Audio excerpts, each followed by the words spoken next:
द्विघात बहुपद के लिए व्यापक रूप उसका होता है ax² plus bx plus c। ठीक, यहाँ पे मैं पहले की क्लास में बता चुकी हूँ कि x² का गुणांक जो होता है a होता है, x का गुणांक जो होता है b होता है और अचर मान जो होता है c होता है।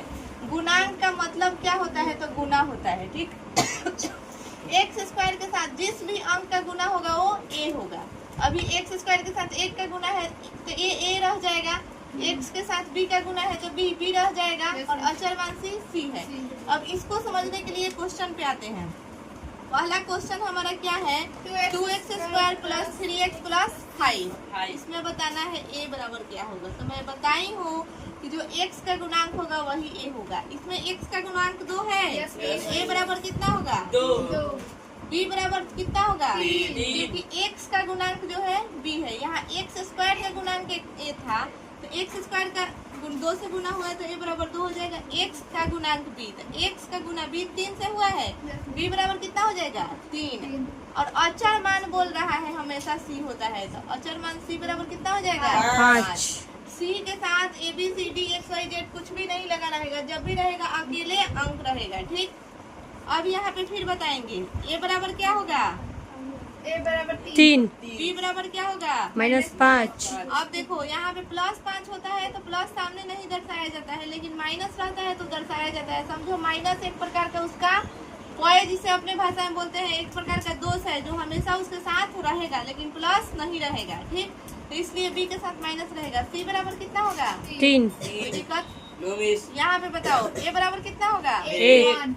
काहे कि यहाँ पे 1 से गुना करेंगे तो क्या हो जाएगा? x² में 1 से गुना करेंगे तो x² आएगा, यानी कि इसका गुणांक 1 है, 1 छुपा है। ठीक, b बराबर कितना हो जाएगा? 1। c बराबर कितना हो जाएगा? -4। इस टाइप में कहीं कोई दिक्कत है? ये हमें बताइए। हेलो 4 नंबर एक बताओ लोग। तो अगला क्वेश्चन हमें बताइए। 3x² - x - 4, इसमें a बराबर कितना होगा? 3। b बराबर कितना होगा? -1। काहे कि 1 छुपा है। c बराबर कितना होगा? -4। c बराबर हो जाएगा हम लोग का -4। काहे कि माइनस जो है दिखा के लिखा जाता है, कोई दिक्कत? ठीक है, अब आगे समझ। इस टाइप का क्वेश्चन नहीं बताई हूँ, इसमें देखना है a बराबर क्या होगा? 2। क्योंकि x² का गुणांक 2 है तो a बराबर 2। b बराबर कितना होगा? 3। x का गुणांक 3 है तो b बराबर 3। अब इसमें c अचर मान तो है ही नहीं, जब कुछ भी नहीं है तो हम c बराबर क्या लिख देंगे? 0। दूसरा क्वेश्चन देखा लोगे में के a बराबर क्या होगा? 4।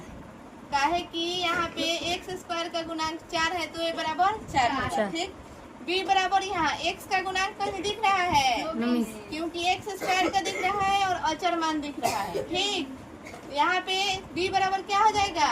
0, क्योंकि x का गुणांक नहीं है। c बराबर क्या हो जाएगा?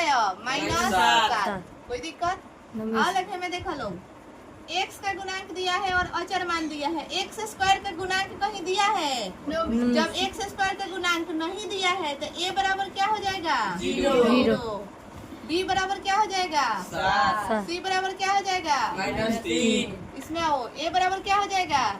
0, क्योंकि x² का गुणांक नहीं है। b बराबर क्या हो जाएगा? 1। c बराबर क्या हो जाएगा? 2। इस टाइप का कहीं फंसेगा नहीं ना? ये बताई इसलिए ताकि क्वेश्चन में इस टाइप का है तो वहाँ पे नहीं देखना है कि मिस बी नहीं दिया है अब सी नहीं दिया है। समझ जाना कि जो नहीं दिया है वही क्या होगा? 0। और x² के साथ जो दिया होगा a, x का साथ दिया होगा जो वो b और c के साथ c, तो हमेशा अंक रहता है तो जो अंक रहेगा वो c। और इसमें से कोई एक नहीं रहेगा तो उसके जगह पर क्या मान लेंगे? 0।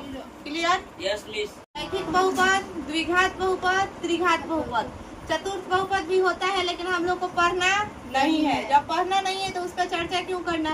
यहाँ पे रैखिक बहुपद, द्विघात बहुपद, त्रिघात बहुपद भी पढ़ाई हूँ और सबका शून्यक भी पढ़ा चुकी हूँ। ठीक, सबका शून्यक पढ़ा दी हूँ, इसलिए एक बार यहाँ पे रिपीट कर रही हूँ। अब यहाँ पे बताना है रैखिक बहुपद जिसका पावर 1 होता है वो क्या होता है हमारा? रैखिक बहुपद।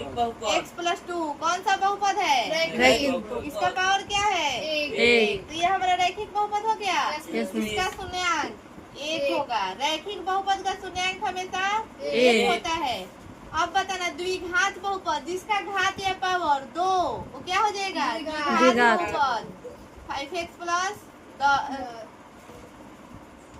इसका पावर 2 है, तो ये कौन सा बहुपद होगा? द्विघात।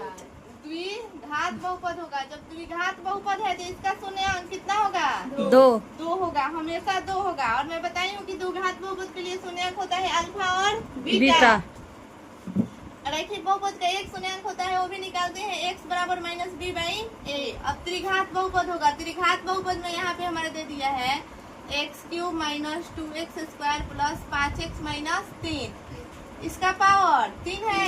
3 घात वाला बहुपद है। और कहेगा कि यहाँ पे तो मिस 2 भी है, तो नहीं, जिसका सबसे ज्यादा पावर होता है उसी को देख करके मानते हैं कि ये कई घात वाला बहुपद है। ठीक, तो सबसे ज्यादा इसमें 3 है ना, तो इसी पावर को मानेंगे। इसका मान नहीं मानेंगे और इसका भी कोई मान नहीं मानेंगे। जिसका अधिकतम घात होगा उसी घात को देखकर बताएंगे कि ये कितना घात वाला बहुपद है। तो सबसे अधिक घात यहाँ पे 3 है, तो ये 3 घात वाला बहुपद है, यानी कि त्रिघात है। त्रिघात बहुपद का शून्यांक हमेशा 3 होता है, अल्फा बीटा गामा। कोई दिक्कत? अब यहाँ पे बताना है, क्वेश्चन में यहाँ पे दी हूँ तुम सबको कि x³ minus 2x square plus 6x minus 3 कई घात वाला बहुपद है? 3 घात वाला बहुपद है, त्रिघात है। इसका शून्यांक कै गो होगा? 3 गो। शून्यांक होगा 3 गो। कोई दिक्कत?